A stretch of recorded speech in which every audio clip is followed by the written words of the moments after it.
If any hadn't changed. Welcome, everybody. It is Business Monday at the beautiful Navigant Credit Union Broadcast Center.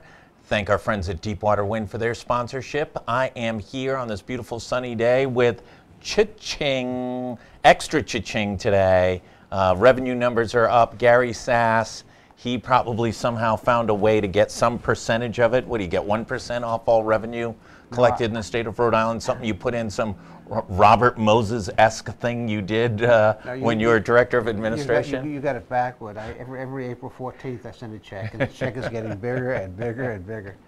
That's because you rich guys don't get all your windfalls like you used to, thanks to President Trump, right? Okay, yeah. Let's start off with the revenue numbers. Thursday afternoon, the revenue conference completed.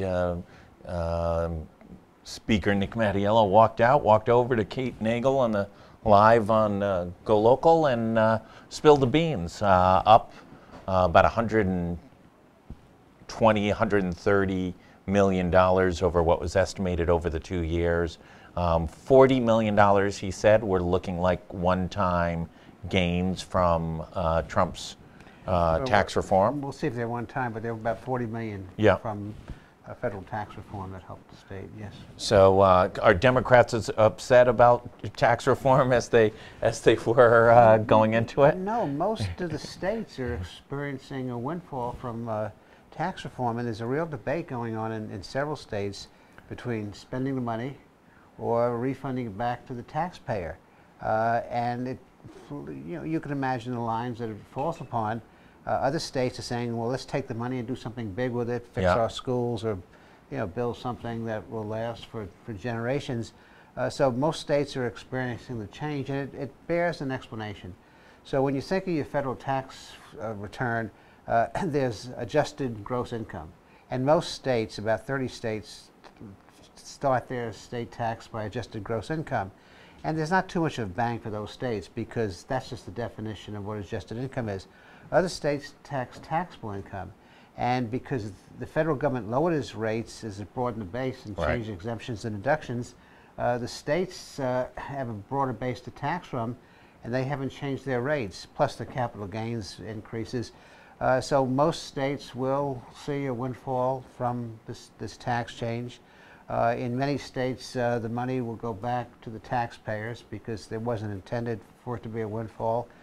In other states, they'll invest in something that may go back to the taxpayers as a good investment. In other states, they'll just put it in the budget and we'll never know what happened to it. It's good news for the state, the level of the enhanced revenue over what was anticipated. It doesn't fix all the holes. It's still about $130 million in necessary holes that need to be filled. What it gives the state is kind of an election year recess, and the $135 million. The $135 million should not come as a surprise. We've discussed on this segment for a number of weeks about $125 million windfall as a result of how revenue collections were going. Right. So the $75 million this year, almost $60 million next year for the $130, but that's not all free money. There are a number of things that have to come out. We have to deduct their increased spending on caseloads, on Medicaid. That has to come out. The governor gave away COLAs, about $30 million in employee raises. That wasn't budgeted. That has to come out. That's about, the speaker said that's combines about $30 million. Yeah, the Medicaid, the Medicaid director said he wanted $16 million back in to deal with Medicaid. The developmentally disabled community is lobbying pretty effectively to get some of their money. The speaker also said on Thursday he was going to restore that $18 million. Their lobby's been very strong. Yeah. Because the DD it's a tough group to. Well, they've been hurt. So when you look at all of those things, there's 26 million in scoops, which everyone said. The governor said, we'll see if she stays to her word, that if additional monies come in, she would reinstate some of those scoops.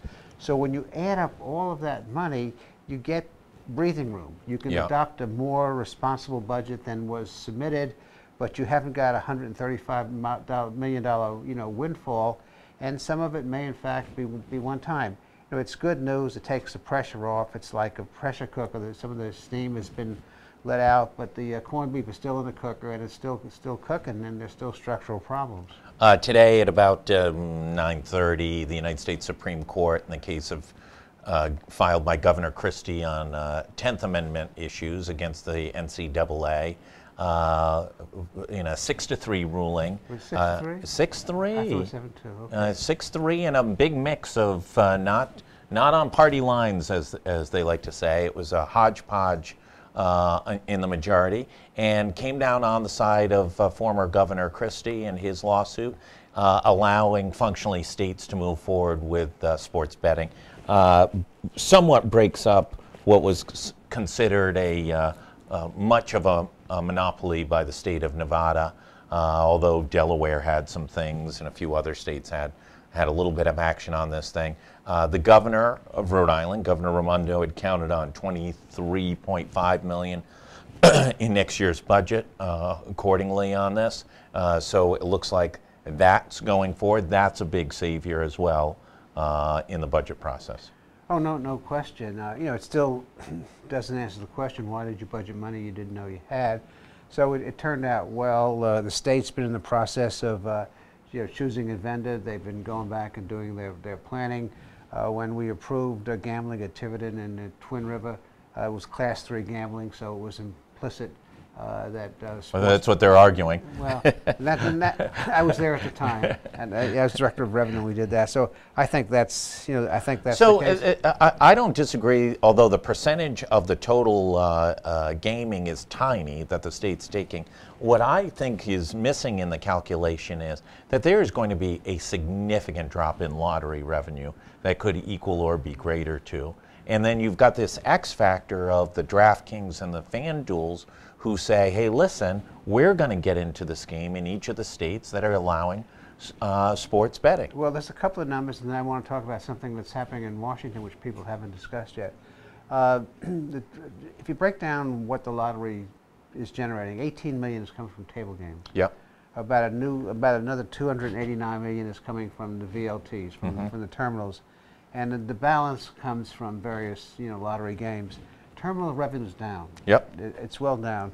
The table revenue is a little bit up. But they're meeting estimates. Yep. Yeah. And the others are down. The others are down. And the industry is changing. So what's liable to be impacted by, which has already been impacted, are the other games. And I don't know. I haven't been up there to find out whether the 23 is a net or a gross figure. If it is a gross figure, then you have to watch out. So we'll see. No, I believe it's a net revenue to the state. It's a net revenue? Yeah, the total gaming that they anticipate is around, don't hold me, $780 million well, would be. It depends on how you tax. Yeah. It's how you tax the two gambling parlors. So I've seen estimates for anywhere from 28 million down to below 15 million. So it's a reasonable estimate. One interesting thing, and this won't go very far this time, but Orrin Hatch has been playing around with a bill to give the federal government oversight over these activities. And there are some other legislators, some Democratic legislators in New Jersey that are talking about a consumer rights bill to give protection. So I think those things are remote. Wouldn't necessarily bet on them happening. But there'll still be some conversation in Congress. We are entering into a new era of Wild Wild West in gaming, though. I think you're going to see a lot of high-stakes player. I don't think everybody, Twin River thinks they've got a monopoly on this. I think you're going to see other gaming entities come in and argue about that. Well, and you may see a challenge as to whether it's inherently. But the state has to. This is the critical point. In Rhode Island, I think that it's been pretty clear. To gamble in Rhode Island, it has to be the state-owned facility. Twin River and Tiverton are state facilities. So I'm not sure anyone can set up any gambling here that's not offshore that would meet that scripture without a vote of the people. Except for you could see it if Massachusetts goes with an online version of it, people playing a lot of games online. Possibly, yeah. Yeah. The technology is going to be very interesting. And how you collect that tax will be even more interesting. As you drive across the line into Seekonk and sit in a parking lot over there and play FanDuel maybe it's time for a regional sports book. we regionalized Powerball, Yeah. nationalized it. Yeah. And so the story's not over, but $23 million is a safe number now in the state budget, I think. Orrin Hatch, when I always get confused. When do Republicans believe in state rights, and when do they believe in national regulation? They seem to switch on those things every now and then. It's like the people in California. Yeah. It's like the people who say we should have sanctuary cities and ignore the ICE regulations and ignore U.S. immigration laws. So I think states' rights has been a political football in this country long before Abraham Lincoln. And was Orrin Hatch in the Senate during Abraham Lincoln's? There are rumors that he was the original Mormon. You know who's going to possibly replace him? Mitt Romney, isn't Correct, it? Yeah, correct. Mitt Romney's Yeah. running for that seat. And I think there's a interest of the senators from Nevada in looking out for some of their homegrown industries. Well, I got to tell you, big hit for the state of Nevada. But that's why the federal that's why these efforts at federal regulation will be tried. I don't think they'll be successful, but that game is still yet to be played. Let's go over to any other implications for the state budget. Are we going to see a pretty? Now we're just down to a few dollars and cents. Makes life much easier with this enhanced revenue. Yeah, basically it's going to fill holes that were built into the original budget. We'll probably wake up when the budget is enacted, still with a structural deficit, probably slightly less. But some of this money could be one time. If you look at what generated the additional money, you have possibly one-time income tax revenue from capital gains. Right. You have another 12 or 13 million from the inheritance and gift tax, and you can't schedule those events, and so this gave us breathing room. It gave us necessary breathing room in an election year. It avoided some blood on the floor, and it makes it a lot easier, obviously, to get out. We're May 14th today. Are we? Is the likelihood that by June 14th, I'm going to go that they're packing up their bags and getting out of Dodge? I think they'd like to. The magic date is really June 25th, when you have to file for candidacy, and no one wants to be in that building when people are filing for candidacy. So I think if you were handicapping somewhere between June 15th and June 22nd, you'd probably get pretty good odds on that bet. Let's talk about Vin Messalillo was just in, head of Narragansett Bay Commission. I think it's widely believed that that's probably one of our best run, most successful quasi-public agencies. He has an interest in acquiring the Providence Water Supply Board. Your thoughts? I think it's premature, and I think it's premature because I don't know how the valuation has been arrived at. They used a method of reproducing what was there, inflating it, and then reducing it for depreciation. Yeah. They didn't look at comparable sales. So there's a lot of unanswered questions about the valuation of that board.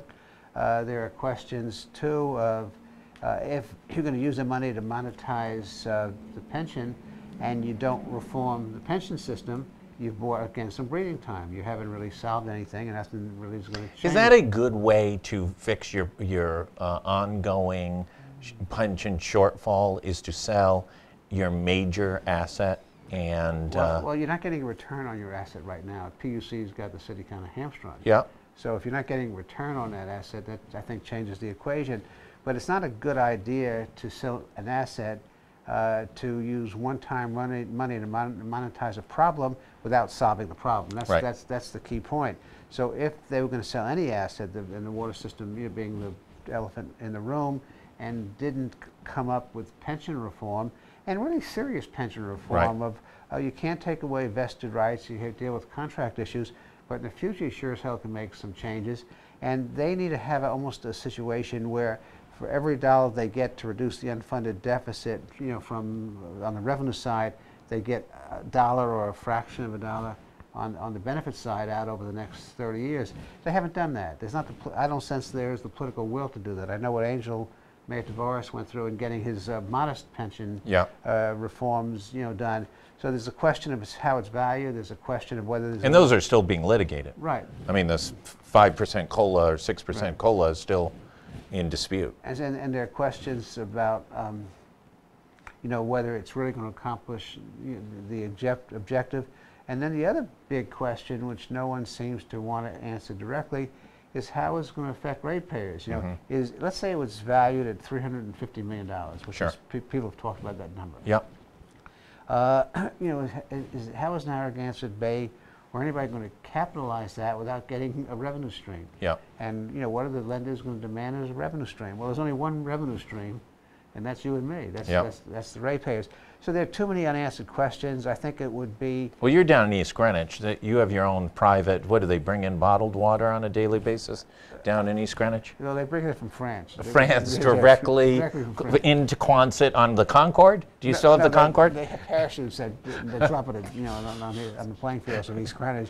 But no, so those are those tough questions. And you know, you were just talking about when this legislature is going to adjourn. And certainly with the kinds of questions that I've raised, if they made a decision in the next 30 days, there really wouldn't be enough time to have. Yeah, I don't think this is going to happen this session, but it is that time probably to start having, listen, Providence is fairly inept at managing most every asset that it has, whether it's maintaining its schools or maintaining its roads or anything else. So it would seem like a good idea to start having the conversation. Let's stay on Providence, because Providence is rich in entertainment these days. Last week, going into Saturday, Mayor Elorza was having his All-In Education Summit. All-In was the key name of it. That everyone was involved with this, that it was empowering to everybody in Providence, and that both students and he called them educators were involved, except it seems that he didn't want Providence teachers involved with the event, and so told the head of the teachers union, Mary Beth Calabro, and correspondingly said that, listen, there's going to be a lot of people of color at the event, and they don't like Providence teachers. Seemed bizarre messaging. His staff did not deny that conversation took place. She was emphatic that those were his words. Have we lost our mind on this one? Well, you're asking me to comment on something I know nothing about, so that's going to be difficult. I think, you know, I would comment, you know, this way, that for generations, urban kids, particularly minority kids, low-income, needy kids, have been sent to schools, and they've been in failing schools, and nothing changes. And all the adults are responsible for it. 100%. You know, and so to say that teacher unions aren't part of the problem, they're part of the problem. Not I'm talking about this mayor, but the city administration is part of the problem. You know, adults and parents are part of the problem, because some that could send their kids to private schools don't worry what's happening in the public school after the 6th grade. And the state's part of the problem too, because there have been, you know, lawsuits that we've been involved with, Steve Robinson, Sam Zuri, and others. I go back to Cianci in '81 with a suit, where Judge Needham ruled on behalf of school equity, and that was reversed by the Supreme Court. And so we as adults have not, you know, stepped up and adequately resourced, but with accountability. You just don't throw money at the problem. We haven't done that. We've lobbied for years to deaf ears that Rhode Island is one of the few states that a constitutional right to an adequate education doesn't exist. Adequate education is whatever the legislature, you know, says it is. So they've got the political will issue. You got a declining tax base. You have adults that have been absent, and it's a very political system. I can remember. I don't want to, you know, speak ill of you know, people that are no longer with us. But the teacher contract being settled when somebody walked into the mayor's office, and right before an election said, I need 5%. And the mayor said 3%, and it was 4%, and it was labor peace. But really without talking about, okay, what were we buying for this COLA and this change. So that's been the history. So I'm not surprised that there's miscommunication and you know, between the various elements, because the political will and leadership is not there. Now, having said that, I have been impressed with the new superintendent in Providence. I think, you know, we had a conference. We're working, this is the Haskell Institute and others, with Columbia University, Teachers College and the Law School, on looking at the equity issue and bringing it back before the courts, this time a national or federal court. So there are all those, I'll give you a long answer to a short question, But that's what's there. That's the real problem. That's what's there, and that's what we fix. So, but I agree with everything you said. It's been a generational failure. Several generations, yes. And there's been a lack of leadership. It's a third rail issue for mayors. No mayor wants to jump into it. Most of the active, affluent voters have already found a solution to education. They send their kids to Moses Brown or LaSalle or Wheeler or some other private option. The schools are left primarily to those of color and primarily to those who are of lower income. And all that being true, it would seem to be a strange utterance that you would, if you're trying to make some progress, wouldn't want the teachers involved. Right now, teachers are part of the solution. Of course, you have to get the teachers involved. And and by the way, if they're not part of the solution, they're gonna be your problem. Right. Now the question is, how do you do it? Do you work through the unions? Do you work through the school buildings? So there are a lot of different ways to get teachers involved. But you can't. The most important adult in the school building is the person that's reacting before 25 or 30 kids. Right. And their opinions, should be valued. On the other hand, when different mayors around the country, Chicago is a great example, have tried to reform the system, they got mud from union issues. It became protecting the adults versus servicing the kids. The budget, the new budget reality, is that a win for Gina Raimondo and a loss for Alan Fung and Patricia Morgan, or is that the lack of a coherent budgeting process makes that a toss-up or a negative for Governor Raimondo? I'm not sure. I haven't thought about it. It's a win to the extent that there's less controversy. Yeah. Okay. So for an election, controversy and wheeling and dealing and backroom stuff and saying no is not a good thing for the incumbent to do. So to that extent, it's helpful. But the real issue, people don't pay attention, to the budget. They know they'll be paying a little more taxes on security services, on software, those that smoke, on cigarettes. There'll be higher fees. Some of the money that was meant for roads is being taken away. But they don't sit down and they're not thinking of the quality of state government, whether they think the state government is being responsive. And in this age of Trump, say what you want about Trump, and I'm not a Trump supporter, he hit a sore spot where a lot of people, felt government wasn't focused or interested in their problems, and so that's the bigger issue. And these people have defined their personalities. So I think by the time September, October, November, roll around, there'll be discussion on what I've just mentioned, not the budget, but in the short run, it certainly helps by getting controversy off the table. Gina Raimondo seems to be articulating that her re-election campaign is about building, right? She's building, she's going to rebuild the schools with a big bond issue. She's got a few cranes in the sky. She's got some hotels coming up, and we've talked about whether or not those are good. Are you seeing anyone else in the gubernatorial class beginning to define what their economic vision is for Rhode Island? I think, I think the real issue gets down to how you use your resource. Are you going to restructure it, invest in people, or are you going to just invest in brick and mortar? And with the economy doing better, we still are stuck with the same opinion polls on right direction, wrong direction, approval. No one's going out and voting for somebody because they got a crane in the sky, building an apartment that in their wildest dreams they couldn't afford to rent or buy a condo in. So it's mixed. There'll be some projects that people will see some benefit.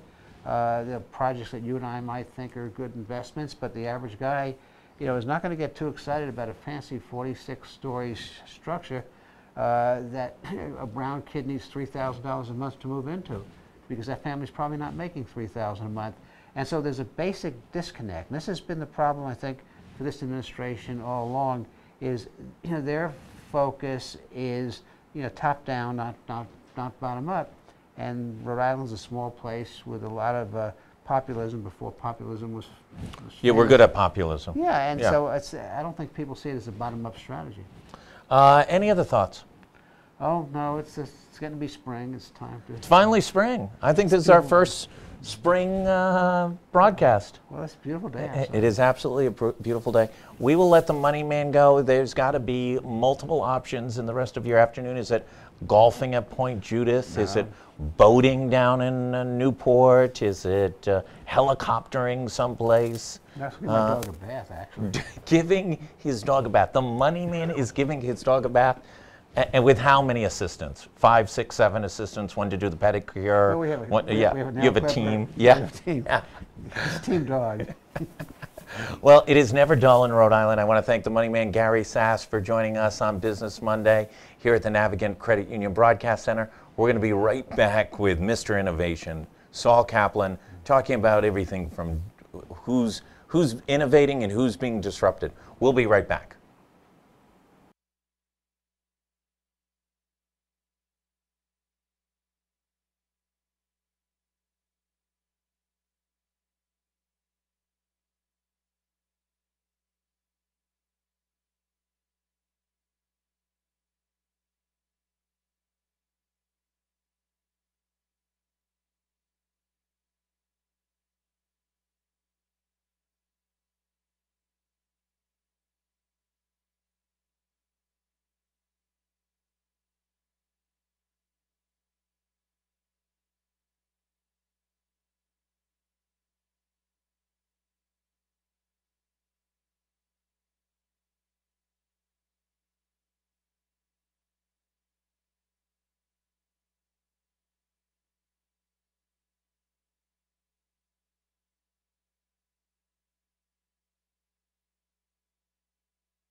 Thanks, everybody. Welcome back to the Navigant Credit Union Broadcast Center. I'm Josh Fenton. This is Saul Kaplan. It is Business Monday. We didn't have Saul Kaplan last week. He was down in Washington with, how would you describe that crowd? Pure mucky mucks? No. What is the definition of a group like that? Well, this was a great crowd. This was about 600 people from across the country that lead research at our leading universities. So these were the folks who run the research programs like at Brown, Yeah. at URI, from all over the country. And of course, I was the keynote that opened up the convention and delivered the message I usually deliver, which is if you're not reinventing yourself, you're in trouble. Yeah. And it's certainly true for research. Is that a hard universities. message to get through to a bunch of R&D guys who all have tenure at leading universities? I would have thought it would be a hard message for them to absorb. I usually start by saying my job is to make you uncomfortable. Yeah. But I was surprised. There was a lot of receptivity. I think people are generally figuring out that we've got to innovate, we have to reinvent. And even some of the places that you would least expect it, like universities and research universities, were surprisingly open to the conversation, had a lot of good conversations. Now we'll see what kind of results and action come from it, but it was great. It was great to deliver the message, and I enjoyed the dialogue on it, really did. Congratulations on being the keynote. Yeah, That's quite an honor. Let's talk a little bit about what's going on, because a lot is going on. You're in this period of time, and I think when you're in it, you lose the historical perspective of how fast things are moving. You're seeing major mergers and acquisitions in very unique, it used to be banks merged. It used to be two manufacturers that completed each other or meshed together, and now you're seeing massive disruption of unalike trying to come together to find symbiotic relationships to create market share, create new markets, et cetera, et cetera. Let's go to retail, because we talk a lot about retail. You know, obviously there's huge worry signs for retailers. I don't care if you go to the best retail strip anywhere in America, there's some vacancy signs, and it's a different model, it's a different game right now. What are we going to see over the next, I'm just going to say 2 to 4 years? Are we just going to see the omnipresent Amazon just get bigger, more influential, more efficient, one-day turnaround type of situation? Or will we begin to see retailers find their path before the next recession and be able to innovate themselves? Well, I don't think you've seen the entire shakeout yet. Yeah. But as you say, the normal response, the first response is always merger and acquisition activity, not so much to make new markets, but to increase the scale and clout in the market. Right. And so this is what leaders learned how to do, that we must get bigger, right. We must buy other retailers, and if we're big enough, we'll be able to withstand and control pricing, do all the stuff, right? The kind of acquisitions you're going to see going forward are not just scale acquisitions, because I think we've kind of run that road out. Yeah. It's the kind of acquisition. Right, Sears buying Kmart or Kmart Correct. buying Sears doesn't really matter if both entities are sick and dying. And this happens in industry after industry after industry. The first strategic response is we have to get bigger. We don't have the scale to compete. And then we start to realize that it's not about the scale to compete, it's about how we compete. It's about how we serve our customers. It's about what I call market making as opposed to share taking. Right. Right. And we all learned how to be share takers. That's what they taught us in business school. That's what all of our peers and colleagues learned how to do. Right. But in the 21st century, you have to know when to be a share taker and when to be a market maker, to create an entire new market that for a while you own and you're the first one there until it becomes a share-taking game again. And then an innovator's job is never done, because you have to constantly reinvent and constantly make new markets. So in the retail industry, this game is being played out right before our eyes. It's affecting everyone and every local community, and I think we're just getting going. How we get at the merchandise and the services that we need, I think you're going to see a lot of creativity in that space. You're going to see some retailers that figure out that it's not just bricks and mortar or online, that we have to have hybrid business models that allow customers to engage in the way that they're comfortable with, and not every customer is the same, right? And if you just go all in on bricks and mortar, you better be prepared to either sell something unique, right, or you better have a really unique way of dealing with local customer needs that is worth paying the money if you're trying to sell the same product, right, to get people to pay more for it. People aren't going to do it just out of support for the local company. No, not at all. You have to deliver more value. And also, you get a little bit of forgiveness in a period of time where the economy's better, because people aren't buying just on price. When the economy contracts, that dynamic shifts. So yes, I was happy to do Grubhub 2 years ago and pay a $6 fee for that convenience. In a lesser economy, I'm not giving up $6. Yeah. So that's where the innovator may. Now you layer the economic cycle on top of this whole game, right? Because there's one thing that's inevitable. Right, and that's economic cycles, right? What goes up has to come down, right? And those cycles continue. You would think we would get better, right, at using the good time, right, to make the investments to reinvent, so that we could come out of it with entire new ways to serve the market. Instead, what we do, is we celebrate the economy on the upswing. We don't make the structural and strategic changes that we need to make. Right? And then when the downturn hurts, we get particularly hard hit. And that's true whether it's a company or an individual or our community, right? That we don't learn how to build more resiliency into these economic cycles. You always want the local community, to use the good time to build the nest egg, to make the structural changes. And instead what we do is we celebrate it, and then when the downturn hits, we get hit really, really hard. So we talked a little bit about retail. Do you see anything innovative going on outside of the world of Amazon? And Amazon obviously about a year ago made the biggest splash when they acquired Whole Foods. You haven't seen any of the, you saw CVS and Aetna merge together, which then set off a number of different actions across last week, being announced that Partners was merging potentially with Harvard Pilgrim. So you saw that a little bit in the healthcare industry.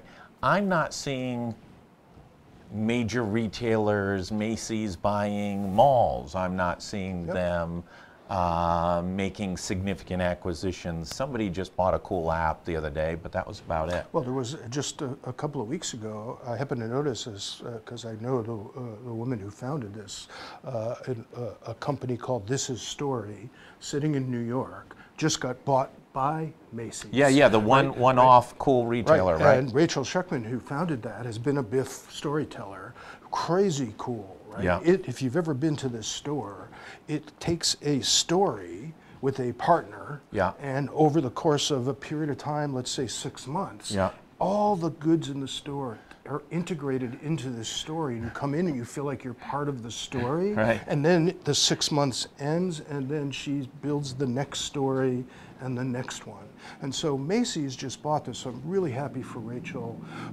It's a really cool strategic acquisition. Now we'll see what Macy's does with it. Does Macy's use that to say maybe we need to engage people differently and integrate them as if they're a participant in a story, as opposed to just putting merchandise on the shelves that I can buy in lots of locations. So it remains to be seen what Macy's does with it, but it was an example of a move that's more strategic than it is. We just need to get bigger and open up more bricks and mortar stores, because that strategy isn't working in the face of Amazon and buying things online. So you're going to see retailers that figure out that it's not an either or, that figure out how to be strategic in serving groups of customers, not trying to be all things to all people, and there'll be many retailers that still survive. In the end, there's still a role for a place you go to experience the products and services. Well, isn't that really the argument? I mean, that's a good, listen, you're not going to build 400 of those, but you might take the learning of that and apply it to the mall in Warwick, in which you have a Macy's, and that you begin to transform what the experience is when you go into that store.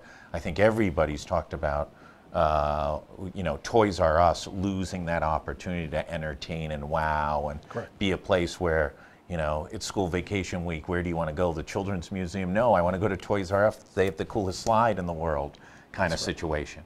It's more about the experience, and an experience that you're willing to pay for, to engage in. And oh, by the way, there are products that are a part of that experience, as opposed to it's all about products stacked on the shelves. And I have to go through a maze to figure out where the product I want is. Instead, I'm selecting for an experience. And you're going to see more retailers figure that out. You're going to see more retailers that also have an online experience, not in a silo where you either shop here or you shop there. But what if I'm engaged online and there are some things I need to experience locally, and I manage the square footage I need to deliver that experience, not to warehouse all of the products on the shelf, which I can now ship and drop off by drone, at your doorstep or to your car. Absolutely, Stick it in your car.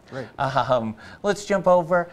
You've got some real-time experience on the college front. We just saw a college close in Massachusetts. I think there's questions about, the Boston Globe ran a big series about sort of that second-tier private education colleges and universities. They're on the smaller size. They have small endowments.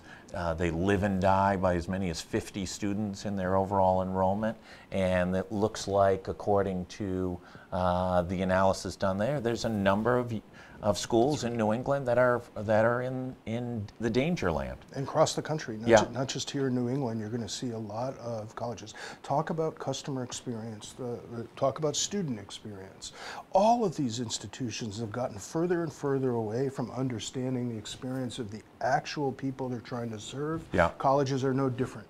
So if you go talk to administrators about the way they see the world and what they're trying to do on behalf and for students, and then you go talk to students, you could drive a Mack truck through those two conversations. They're not on the same planet, Yeah. right? And so we've got to close that gap. How do we deliver learning experiences, educational experiences in new and different ways? How do we blend the bricks and mortar with online learning and access to the best thinking and experience around the globe, Yep. right? And stop thinking about it as either or, just like in our retail conversation. Education is no different, and students know, and they are online getting at the learning they want, and more of the learning is happening outside of the bricks and mortar of the school itself, and yet the schools keep charging more and more money.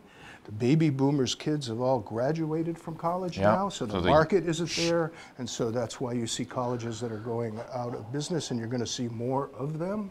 And so the answer isn't just keep pedaling the bicycle of our higher education model harder. It's to reimagine the student experience and to build models at different price points that can serve cohorts of students and lifelong learners and meet them where they are, at their homes, in their jobs, and make it more convenient for them to learn and to stay relevant. We have, we get a lot of press releases from a lot of places. I'm sure. One, and I won't disclose, one higher education institution, it seems like every day is announcing a different partnership with someone on some wide variety. Isn't there a need in this competitive structure that you need to focus on what you're really good at? If you're a great engineering school, be a great engineering school.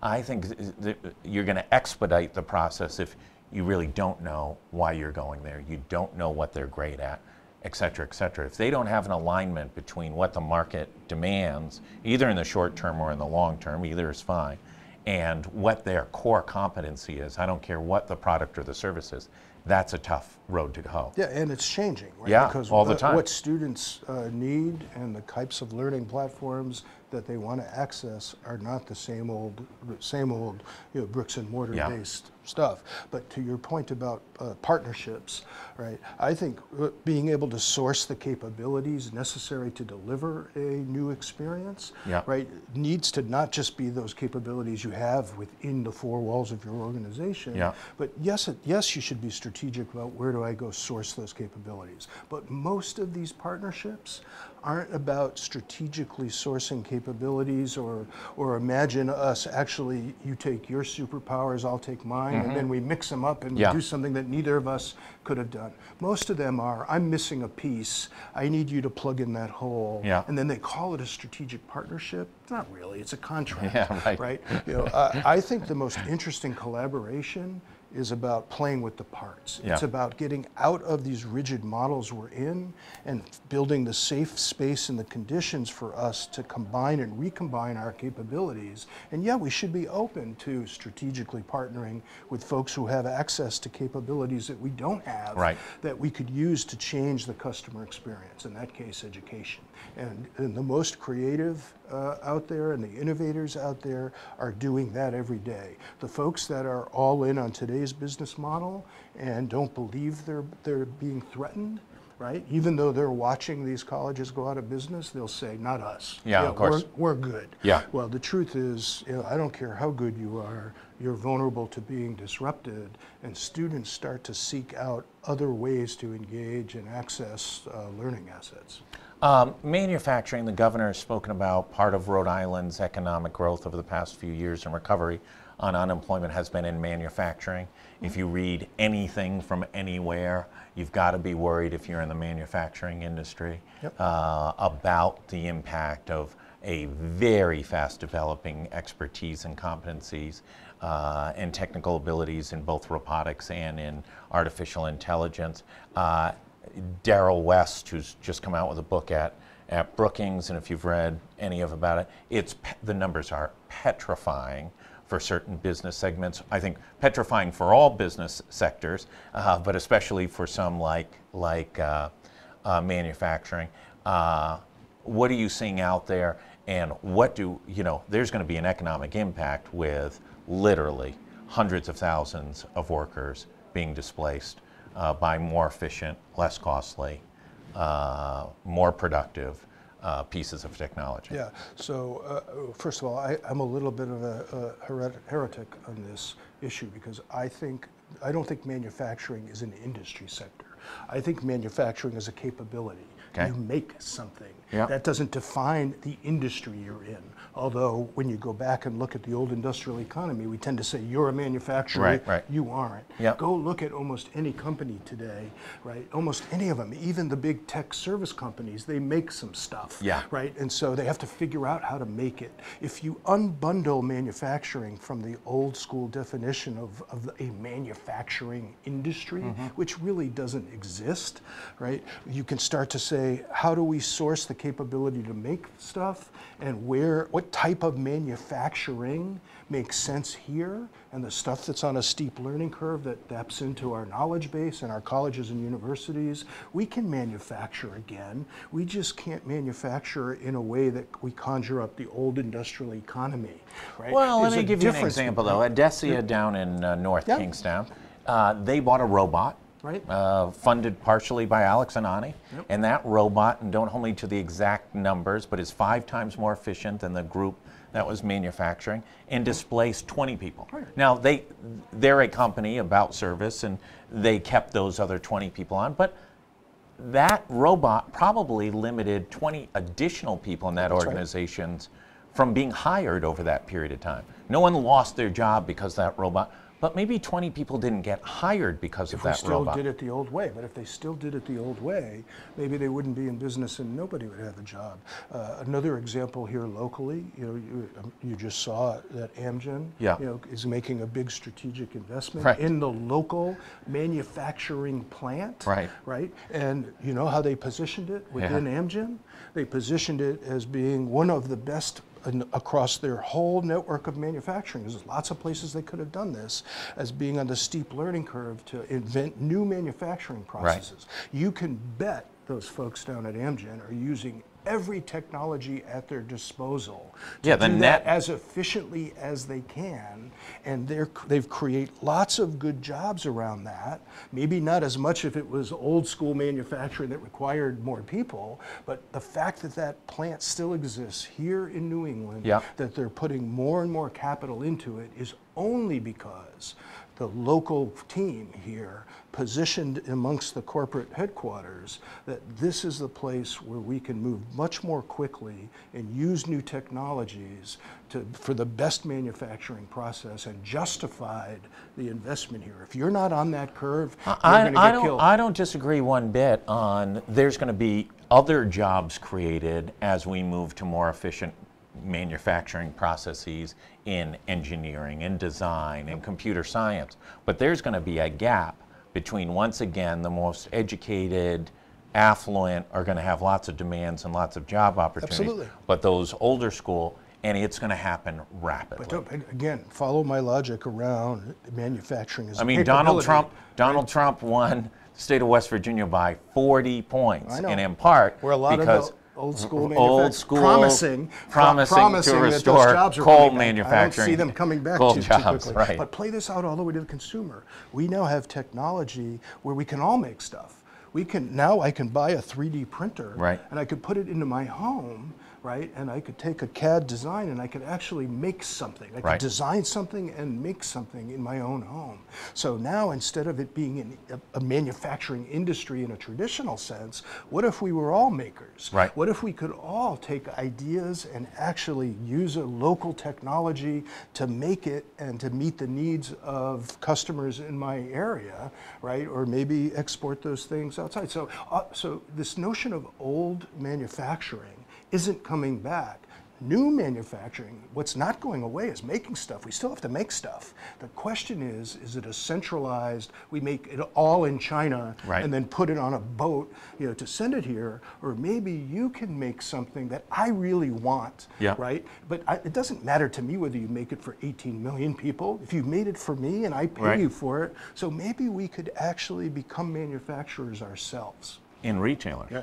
And retailers. And retailers. And retailers with a little thing on the side of our iPad. Yeah, Where absolutely. we swipe the card. right? Absolutely. Yeah, there you go. What are you seeing as the big, what is it that you read in the morning in the Wall Street Journal or the Economist or whatever, that you go, ooh, That's big. What are the big innovations that you're seeing right now? The big disruptions. What's really interesting about that? I actually, I used to read the business sections of newspapers all the time. Yeah. Right. And you know what I have found over time? That some of the best ideas, I know the best ideas I get about business are never in the business section. Right. The ideas I get that are fueling the innovation that I see in the marketplace are in the other sections of the newspaper. They're in food, they're in arts. They're wherever I'm reading them, right? And so this, again, I keep coming back to, if all I did was hang out with business people and read the business section, that's the last place I'm going to find the next innovation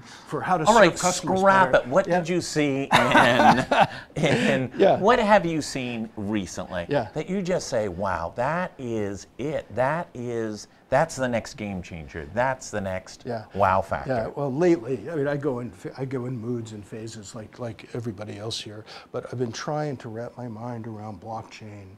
Because I've been trying to figure out. I know this is an important capability, and I know it could disrupt a lot of industries. But there's a lot of geeky people, that are talking about it, and everybody. We started learning about it because of Bitcoin and cryptocurrencies. It's really completely unrelated to those. It's the infrastructure. Literally, I finally figured it out. It's basically the way we use the World Wide Web and the internet to exchange information with anybody around the world. All blockchain does is enable us to exchange value in a trusted way. Absolutely. Right? That's all I don't know why it goes in cryptocurrency and Bitcoin references, because it really has nothing to do with it. It should be over with security.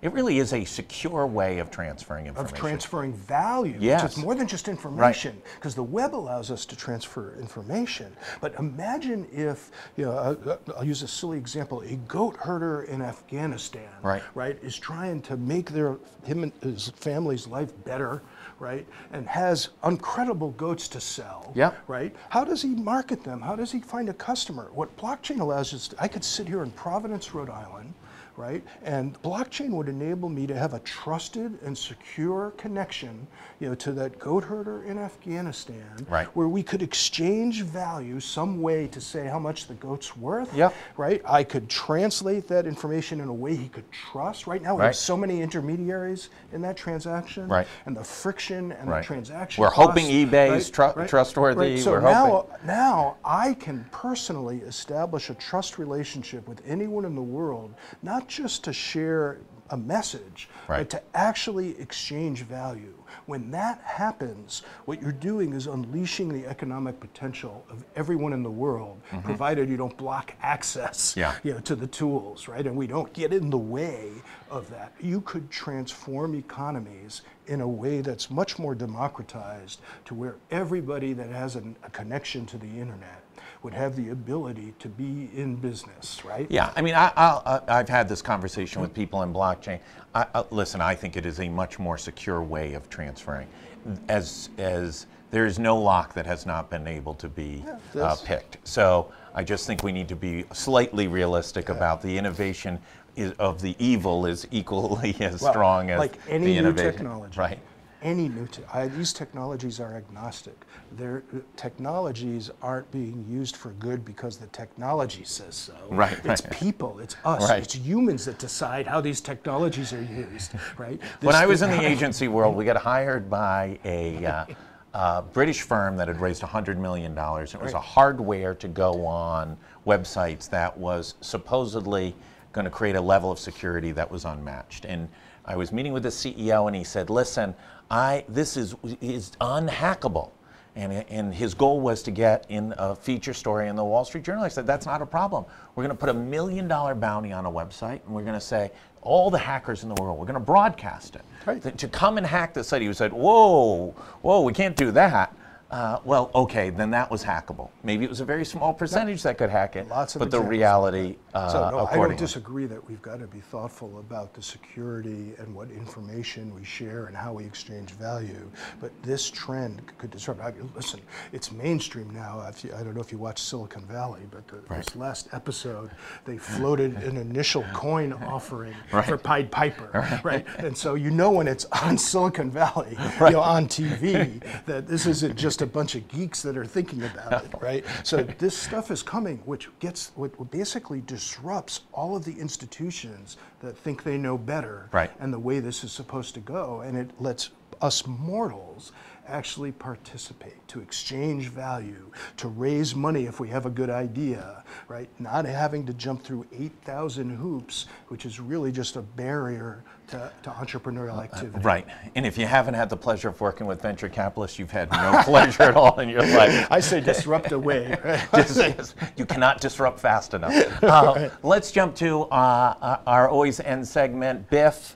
The clock is ticking. We're coming up on the summit in September. Yeah. Okay, surprise us. Who's coming that we don't know about? So September 13th and 14th, and yeah, this is a really great time because we get to about the halfway point.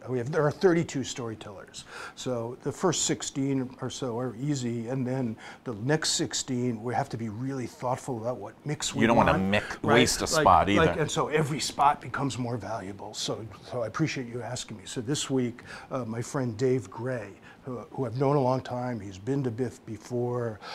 He wrote the book Game Storming. He's an illustrator who is one of these a picture's worth 1,000 words guys, and he brought it into the enterprise, into the business world to say, how do we use illustration to get our strategies across, to get people engaged in a strategy, because Lord knows the way we do that now doesn't work with a lot of people in the company and outside the company.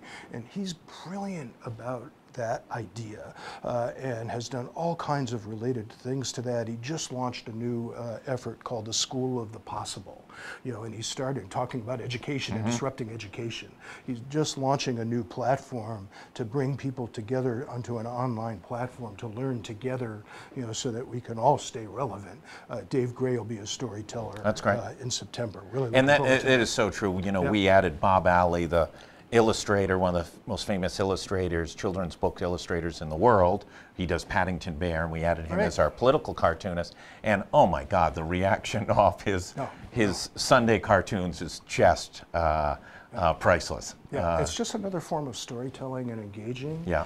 And I think that this is where a lot of the artists have a lot of value to add, because because that's what they do. They share stories, right? And to help us share stories in ways that people can get emotionally involved in and want to participate in is so key to the transformation process, because you're not going to transform anything unless you can create an emotional connection to it. And storytelling is so powerful. So we in the summit always want people that represent different modes of storytelling, like music, like illustration.